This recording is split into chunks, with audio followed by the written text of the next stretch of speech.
आज नया टॉपिक हम डिस्कस कर रहे हैं कॉस्ट वॉल्यूम प्रॉफिट एनालिसिस।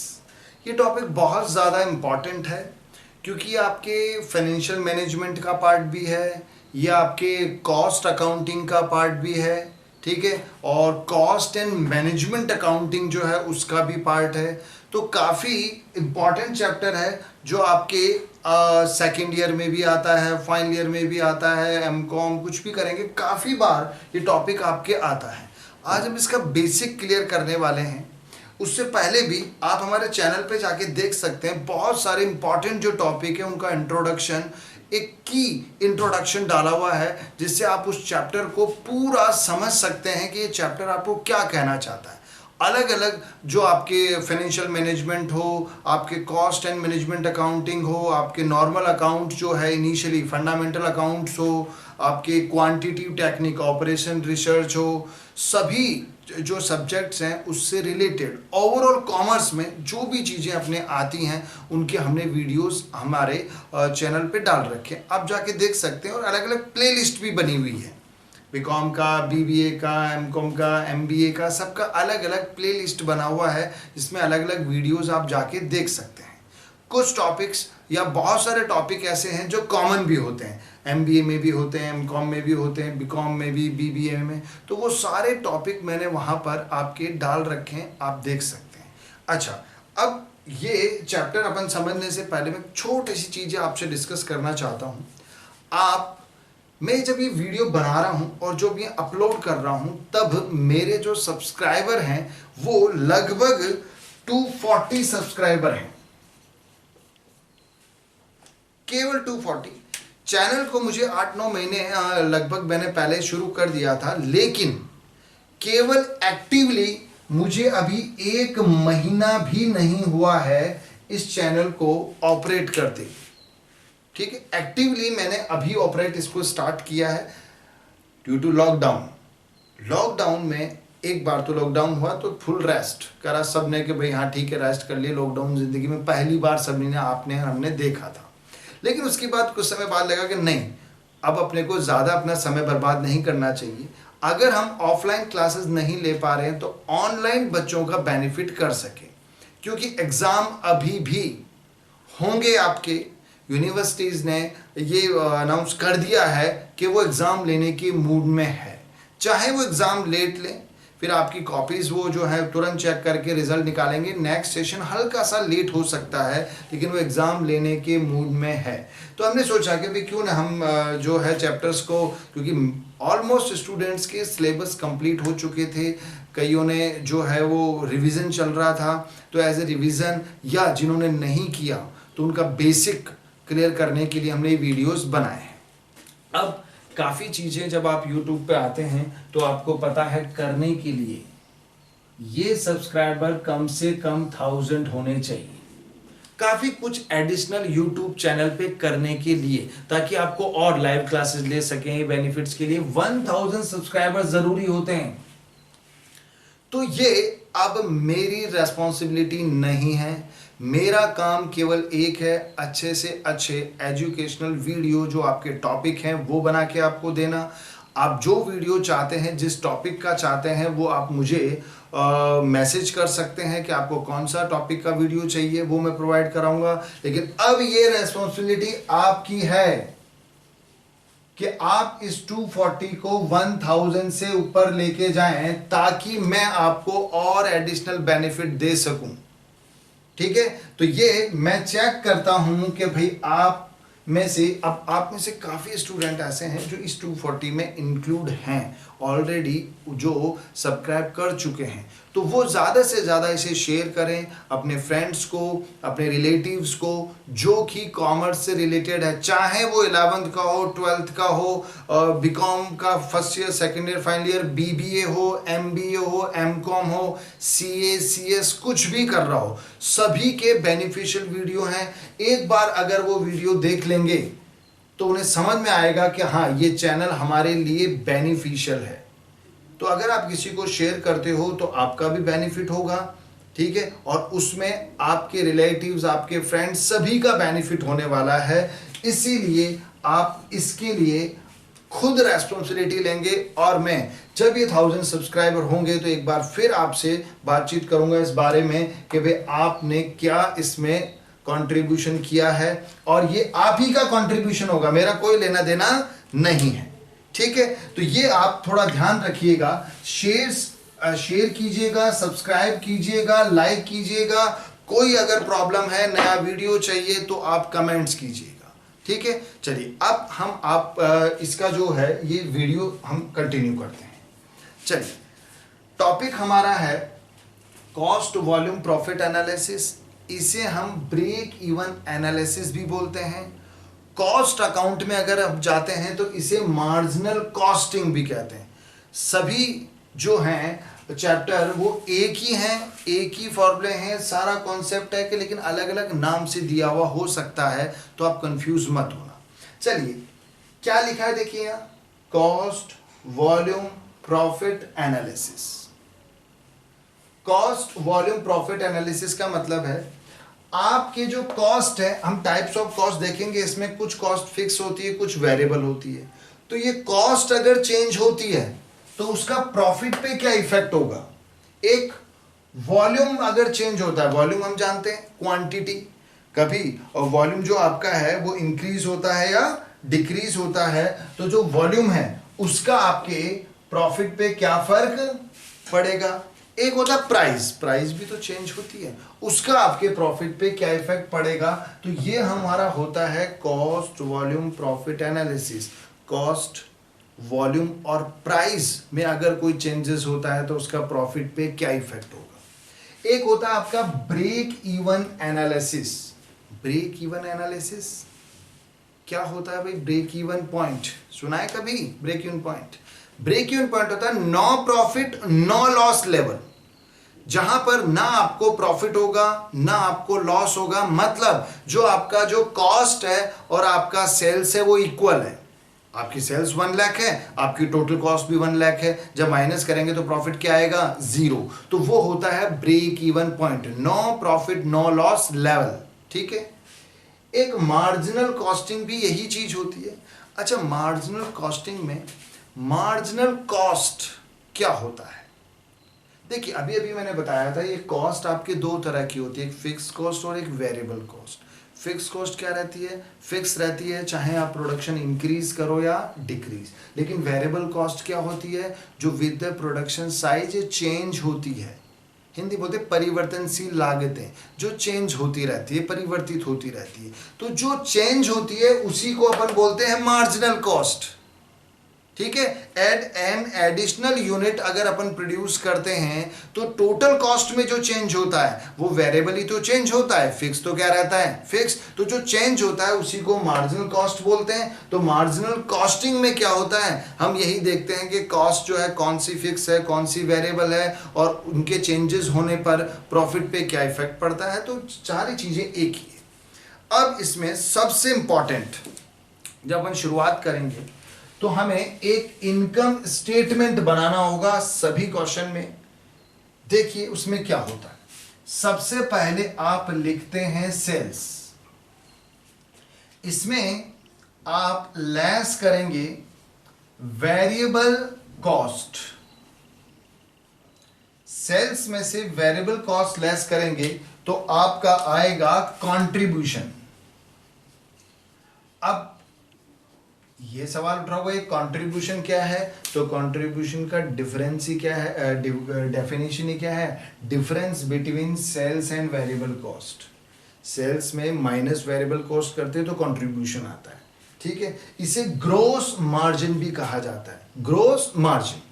फिर इसमें लेस आप करते हैं फिक्स्ड कॉस्ट। कंट्रीब्यूशन में फिक्स कॉस्ट लेस करेंगे तो आपका आएगा प्रॉफिट।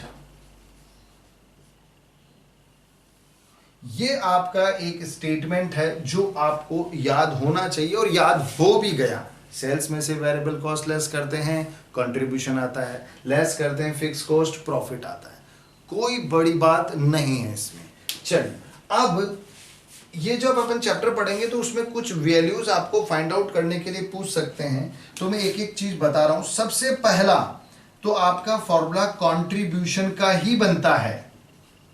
जैसे आप हिंदी में अंशदान भी बोल सकते हैं, ठीक है।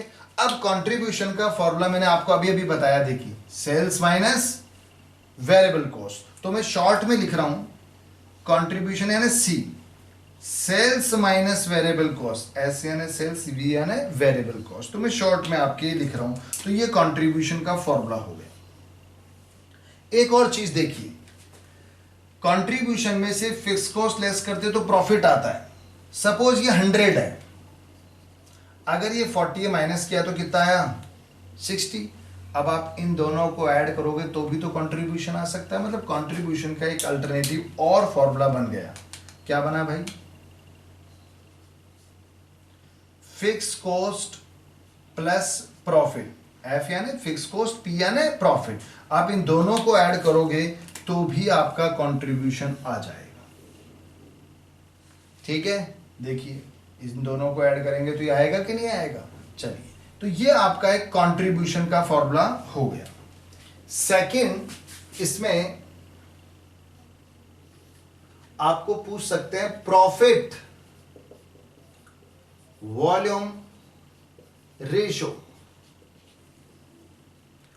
प्रॉफिट वॉल्यूम रेशो को शॉर्ट में पीवी रेशो भी कहा जाता है। पीवी रेशो, इसका फॉर्मूला होगा contribution divided by sales into 100। ये शॉर्ट में मैं लिख रहा हूं क्योंकि मैं लिख चुका हूं। सी यानी कंट्रीब्यूशन, एस यानी सेल्स, ये 4-5 वर्ड है। सेल्स को एस बता रहे हैं, वी वेरिएबल कॉस्ट, ये कंट्रीब्यूशन, फिक्स कॉस्ट, प्रॉफिट, ठीक है। इससे आप समझ जाना। अब इसकी जगह देखो, ओरिजिनल फॉर्मूला तो यही है कंट्रीब्यूशन डिवाइडेड बाय सेल्स, लेकिन अभी अभी मैंने कहा था कंट्रीब्यूशन की जगह आप क्या लिख सकते हो, सेल्स माइनस वेरिएबल कॉस्ट। तो आप इसकी जगह एक फॉर्मूला और बना लीजिए, sales minus variable cost divided by sales into 100। Contribution की जगह मैंने ये लिख दिया। या फिर fix cost plus profit divide by sales into 100, ये भी फॉर्मूला बन जाएगा। देखिए कंट्रीब्यूशन की जगह, कंट्रीब्यूशन की जगह मैं ये भी लिख सकता हूँ, F plus P. Original formula यही है, इसका ये और अल्टरनेटिव बन गए ये दो, ठीक है। अब इसमें एक चीज और ध्यान रखना, नोट में लिख रहा हूं यहां, अगर क्वेश्चन में आपको दो अलग अलग सेल्स पीरियड की, अलग अलग पीरियड की सेल्स और प्रॉफिट गिवन हो,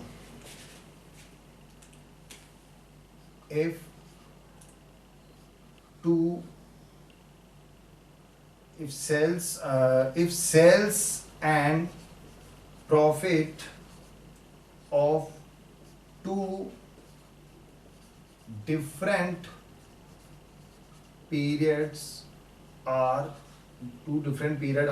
given। अगर क्वेश्चन में सेल्स और प्रॉफिट 2 डिफरेंट पीरियड्स का आपको गिवन हो, ठीक है, तो फिर उस केस में आप क्या करोगे, आप एक फॉर्मूला यूज करोगे यहां पीवी रेशो का, चेंज इन प्रॉफिट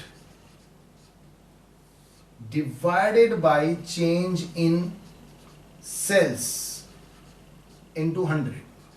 ये आपका फॉर्मूला बन जाएगा कब, जब डिफरेंट पीरियड्स की आपको सेल्स या प्रॉफिट गिवन हो। ओरिजिनल फॉर्मूला यही है आपका, कंट्रीब्यूशन डिवाइडेड बाय सेल्स।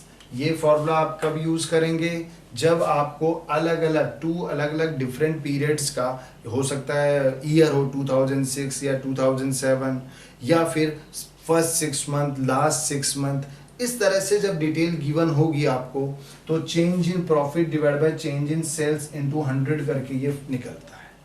तो ये आपका पीवी रेशियो है, और एक्सप्लेन हो जाएगा जब अपन इसके क्वेश्चंस देखेंगे, ठीक है। चलिए, क्वेश्चंस के 1-2 वीडियो में पहले आपको डाल चुका हूं, आप वो देख सकते हैं, और भी अपन इसमें डालेंगे। थर्ड, इसके अंदर हम निकालते हैं ब्रेक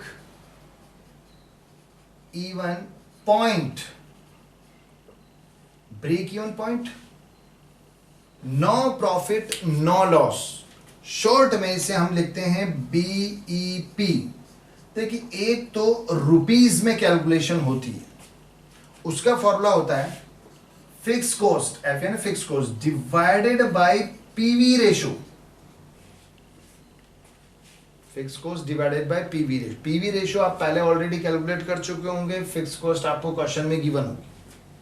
अब सपोज ये आया 10 लाख रुपीज, ये रुपीज में आएगा, तो 10 लाख रुपीज का मतलब होता है कि अगर हमारी सेल्स, देखो ब्रेक इवन पॉइंट या ब्रेक इवन सेल्स एक ही चीज है, ये सेल्स ही है, लेकिन ये कौन सा सेल्स है जहां ना तो आपको प्रॉफिट होता है ना लॉस। तो सपोज आंसर 10 लाख आता है, मतलब अगर आपकी सेल्स 10 लाख रुपए होती है तो ना आपको प्रॉफिट होगा ना आपको लॉस होगा, वहां आपकी सेल्स और कॉस्ट इक्वल होगी। ये सेल्स में से सारी कॉस्ट लेस करेंगे तो प्रॉफिट क्या आएगा, जीरो, तो वो ब्रेक इवन पॉइंट या ब्रेक इवन सेल्स होती है।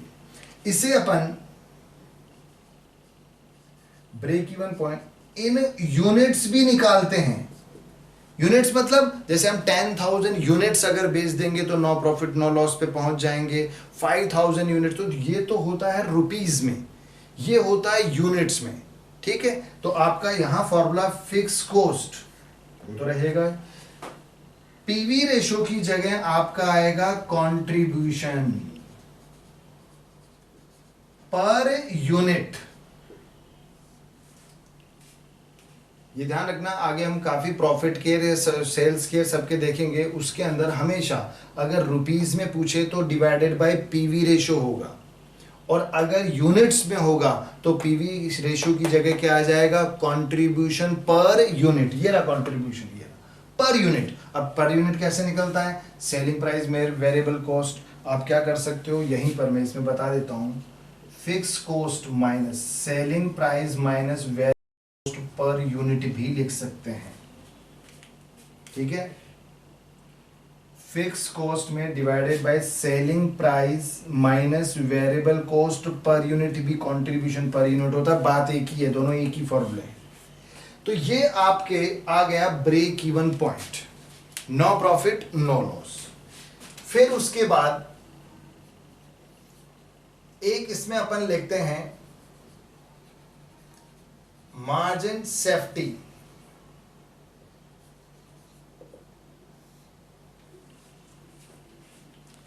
मार्जिन ऑफ सेफ्टी या सेफ्टी मार्जिन, कुछ भी बोल सकते हैं अपन। Margin of safety,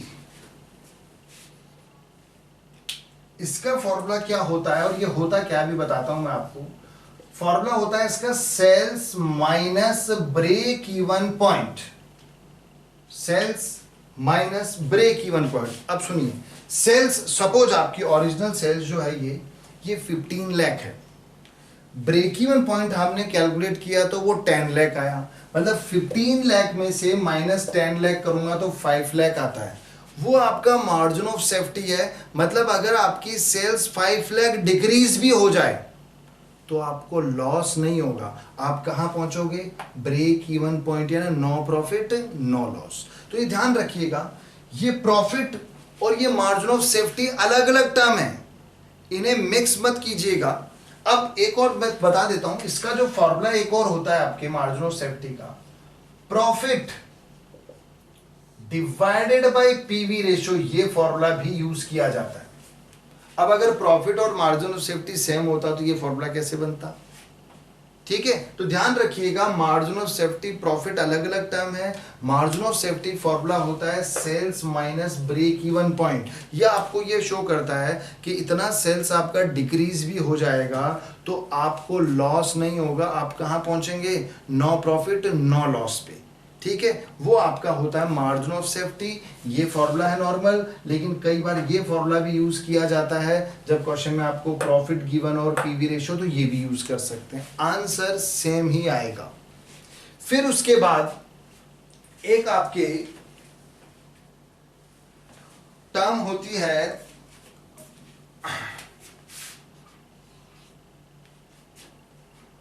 break even point हो गया, मार्जिन। अब इसमें दो चीजें इंपॉर्टेंट है। कई बार आपको क्वेश्चन में क्या प्रॉफिट गिवन होता है और हमें सेल्स पूछ लेते हैं। भाई जैसे आपको टारगेट प्रॉफिट दे दिया कि 1 लाख प्रॉफिट टारगेट है, तो बताओ कितना सेल्स करना होगा। या फिर आपको सेल्स गिवन होगा और प्रॉफिट पूछ लेंगे। तो देखिए मैं आपका पहले लिख रहा हूं डिजायर्ड सेल्स।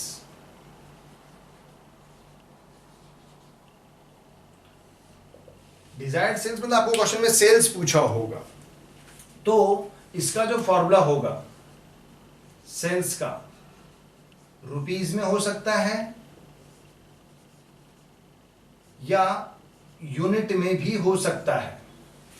अब फॉर्मूला देखिए, ये और ये फॉर्मूले सेम ही है। ये भी सेल्स है लेकिन ये ब्रेक इवन सेल्स है, इसमें कोई प्रॉफिट नहीं होता। ये भी सेल्स है और इसमें हमें कुछ प्रॉफिट गिवन होगा। तो फॉर्मूला यही रहेगा, बस ये जो फिक्स कॉस्ट है इसके साथ प्रॉफिट प्लस हो जाएगा। ये फिक्स कॉस्ट है, इसके साथ प्रॉफिट, बाकी ये चीज सेम रहेगी। तो जैसे मैंने अभी आपको ब्रेक इवन पॉइंट का फॉर्मूला बताया था, fix cost divided bye PV ratio. बस इसमें प्लस आप क्या कर दोगे, प्रॉफिट जो हमें क्वेश्चन में गिवन होगा, कितना रिक्वायर्ड है, आपको टारगेट गिवन होगा, टारगेट प्रॉफिट के 10,000 20,000, वो आप यहां पर और शो कर दो। अच्छा, इसमें भी फॉर्मूला सेम रहेगा, fix cost divided by contribution per unit, short में लिख रहा हूं मैं सी, ठीक है, लेकिन इसमें प्लस क्या हो जाएगा, प्रॉफिट। तो अगर आपको ब्रेक इवन पॉइंट का फॉर्मूला याद है तो ये अपने आप ही याद हो गया। बस फर्क है कि भैया इसमें तो कोई प्रॉफिट होता ही नहीं है, तो प्लस में कुछ है नहीं, उसमें आपको क्वेश्चन में प्रॉफिट गिवन होगा तो वो आप प्लस कर देंगे, ठीक है। तो वो सेल्स रुपीज में आ जाएगी, ये यूनिट्स में आ जाएंगी, जिसमें आपको टारगेट प्रॉफिट अर्न करने के लिए रिक्वायर्ड है। एक इसी में आपको और बता रहा हूं मैं, डिजायर्ड प्रॉफिट का फॉर्मूला होगा। इसमें आपको सेल्स गिवन होगा, आपको सेल्स गिवन होगा कि भैया कितना सेल्स हो, जैसे 1 लाख सेल्स हो, 10 लाख सेल्स हो, तो प्रॉफिट कितना होगा। तो प्रॉफिट का जो फॉर्मूला है, देखो यही फॉर्मूला लगता है। अब सेल्स अगर आपको रुपीज में गिवन है तो देखिए ये पीवी रेशियो यहां के मल्टीप्लाई होगा, हमें प्रॉफिट चाहिए, ये यहां मल्टीप्लाई होगा, तो फॉर्मूला क्या बना प्रॉफिट का, सेल्स। थोड़ा इधर लिख देता हूं मैं, प्रॉफिट का फॉर्मूला बना सेल्स, लेकिन रुपीज में है, इनटू करोगे पीवी रेशियो, ये यहां जाके मल्टीप्लाई हो गया। अब हमें ये प्रॉफिट चाहिए तो फिक्स कॉस्ट इधर आके क्या होगा, माइनस, तो माइनस फिक्स कॉस्ट, ये फॉर्मूला बन जाएगा, एफ यानी फिक्स कॉस्ट। अगर आपको सपोज यूनिट्स गिवन है, सेल्स यूनिट, तो मैंने कहा था ये जो पीवी रेशियो इसकी जगह क्या आ जाएगा, कंट्रीब्यूशन। तो पहले ध्यान रखिए आप मल्टीप्लाई करते हैं और उसके बाद माइनस करते हैं। चलो इससे मल्टीप्लाई करोगे तो सेल्स जो आपकी यूनिट्स हैं, इसको इनटू करेंगे कंट्रीब्यूशन पर यूनिट से, ये आ जाके मल्टीप्लाई होगा, माइनस फिर आप कर देंगे फिक्स कॉस्ट, ठीक है। तो ये आपका फॉर्मूला और ये फॉर्मूला सेम है, बस फर्क है ये तो सेल्स रुपीज में गिवन थी, ये यूनिट्स में। रुपीज में गिवन हो तो पीवी रेशियो मल्टीप्लाई होता है, यूनिट्स में गिवन हो तो कंट्रीब्यूशन पर यूनिट मल्टीप्लाई होता है, और वो इसी से बना। या फिर आप यही फॉर्मूला पुट कर सकते हो, इसमें सेल्स लिख दोगे, ये लिख दोगे, ये लिख दोगे, तो ये बैलेंसिंग फिगर अपने आप आ जाएगा, ठीक है। जैसे ये आपने ये और ये गिवन है, तो ये वैल्यू जो मिसिंग है वो अपने आप निकल जाएगी। तो एक ही फॉर्मूले से दोनों काम हो जाएंगे। तो मेन तो आपके ये फर्स्ट कंट्रीब्यूशन हो गया, पीवी रेशियो हो गया, ब्रेक इवन पॉइंट हो गया, margin of safety, desired sales और डिजायर्ड प्रॉफिट, ठीक है, ये है आपके। अब इसके अंदर एक चीज आपके और बचती है, एक या दो चीजें हैं। एक तो आपको एडिशनल सेल्स पूछ लेता है, वो आप इसे डिजायर्ड सेल्स भी ना बोलें तो आप इसे लिख सकते हैं सेल्स एट डिजायर्ड प्रॉफिट, इसमें क्या पूछते हैं, सेल्स का फॉर्मूला है 8 डिजायर्ड प्रॉफिट, ऐसे आप इसे लिख लीजिए ताकि आपको क्वेश्चन में डिजायर्ड प्रॉफिट गिवन होगा और सेल्स पूछा है, इसमें क्या होगा, प्रॉफिट पूछा है 8 डिफरेंट सेल्स, अलग अलग सेल्स पे कितना प्रॉफिट होगा वो पूछा है। ठीक है, तो आप इस तरह से आप इसमें कर सकते हैं कि भाई आपको प्रॉफिट पूछा है एट डिफरेंट सेल्स या डिफरेंट टर्नओवर। एक बार इसको आप कॉपी कर लीजिए, फिर दो छोटे छोटे और फॉर्मूले में वो भी आपको एक्सप्लेन कर देता हूं, तो ये फुल फ्लैश आपका चैप्टर इसमें हो जाएगा। तो पहले इसको एक बार पॉज करके कॉपी कर लीजिए या फिर एक बार आप स्क्रीनशॉट ले लीजिए, लेकिन इसे कॉपी जरूर कर लीजिएगा ताकि आगे आपके लिए हेल्पफुल रहे। एक बार कॉपी कर लीजिए।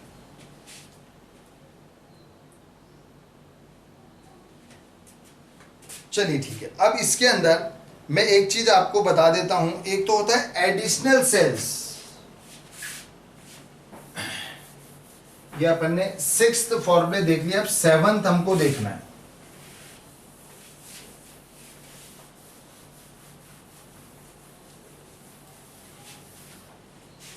तो 6th के बाद आप ये 7th फॉर्मूला ये देख लीजिए, ये है आपका एडिशनल सेल्स का फॉर्मूला। अब एडिशनल सेल्स का कोई अलग फॉर्मूला नहीं है, ये होता क्या है, कई बार मैनेजमेंट ये है कि कुछ एक्स्ट्रा एक्सपेंसेस करने की सोचता है, जैसे एडवर्टाइजमेंट एक्सपेंसेस कर रहा है या कुछ और फिक्स एक्सपेंसेस जो हैं वो इंक्रीज कर रहा है। अच्छा, अब एक्सपेंसेस इंक्रीज करोगे तो उसे रिकवर करने के लिए आपको सेल्स भी इंक्रीज करनी पड़ेगी। आपने सोचा भैया मार्केट में इस बार अपन 1 लाख रुपीज़ की एडवर्टाइजमेंट एक्स्ट्रा करेंगे, अच्छा 1 लाख रुपए एक्स्ट्रा खर्चा तो कर रहे हो आप, लेकिन उसको कवर करने के लिए सेल्स भी तो इंक्रीज करनी पड़ेगी, तो वही है एडिशनल सेल्स। और इसका फॉर्मूला कोई अलग नहीं है, वही ब्रेक इवन वाला फॉर्मूला है। तो देखिए, एक तो रुपीज में निकालते हो और एक यूनिट्स में, दोनों ही बता रहा हूं मैं। एडिशनल सेल्स का ही फॉर्मूला है ये। फॉर्मूला क्या होगा, एडिशनल जो आपका एक्सपेंसेस है उसमें डिवाइडेड बाय पीवी रेशो कर दो तो रुपीस में आ जाएगा। अच्छा, ब्रेक इवन पॉइंट का भी तो यही फॉर्मूला था, बस वहां फिक्स एक्सपेंसेस लिखा था अपन ने, यहां एडिशनल जो एक्सपेंसेस हो रहा है वो लिखेंगे। फिर एडिशनल एक्सपेंसेस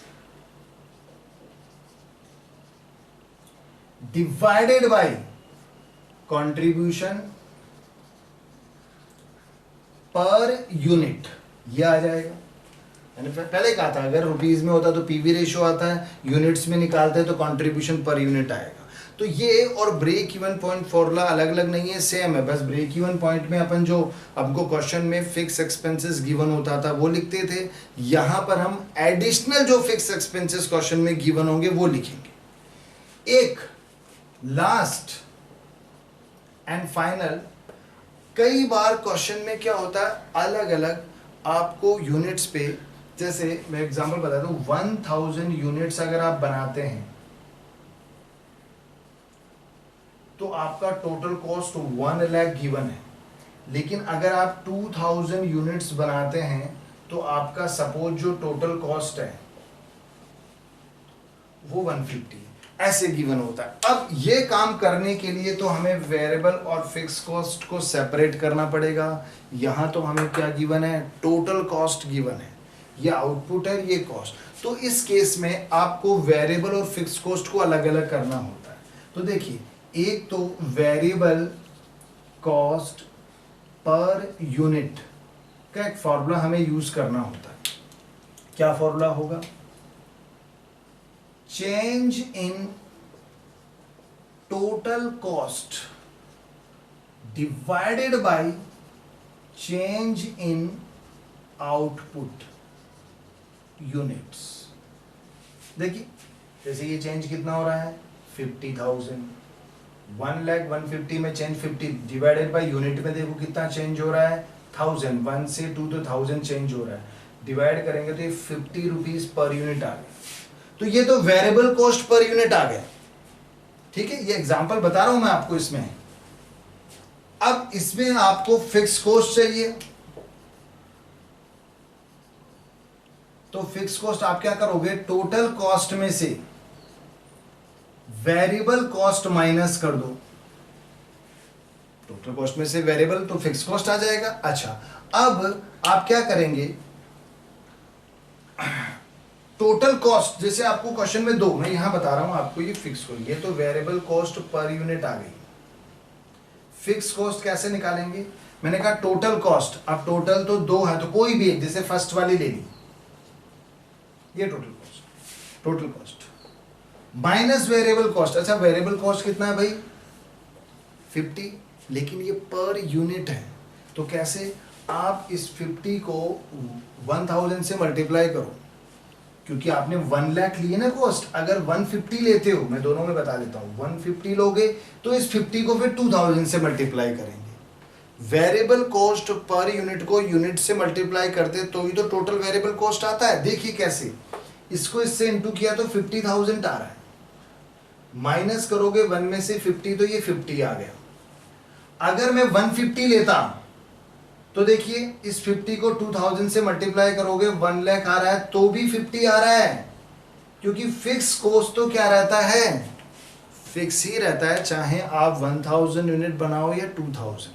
तो कभी भी ध्यान रखना, वेरिएबल कॉस्ट का formula change in total cost minus change in output निकल जाएगा, वो पर यूनिट होगा।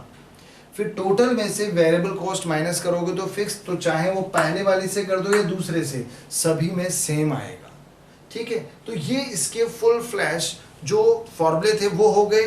इनसे आगे कुछ भी इस चैप्टर में नहीं आता है। अब क्वेश्चंस की जब प्रैक्टिस करेंगे तो ये फॉर्मूले कैसे यूज करने हैं वो आपको समझ में आ जाएगा। फॉर्मूले याद नहीं करने हैं आपको, जैसे जैसे आप क्वेश्चन करेंगे 2, 5, 6 क्वेश्चन तो अपने आप याद हो जाएंगे। ठीक है, तो आप इसे कीजिएगा और ध्यान रखिए, जैसा मैंने आपको शुरू में कहा था, चैनल को सब्सक्राइब कर लीजिए। और आपका टारगेट है कि ये जो इंक्रीज सब्सक्राइबर करने हैं 1000, केवल 1000 से ज़्यादा ही चाहिए, उसके बाद कोई दिक्कत नहीं है, हमारा टारगेट हो जाएगा पूरा। और फिर हम आगे जो फर्दर इस चैनल में बेनिफिट्स है वो आपको प्रोवाइड करवा सकें। Thank you.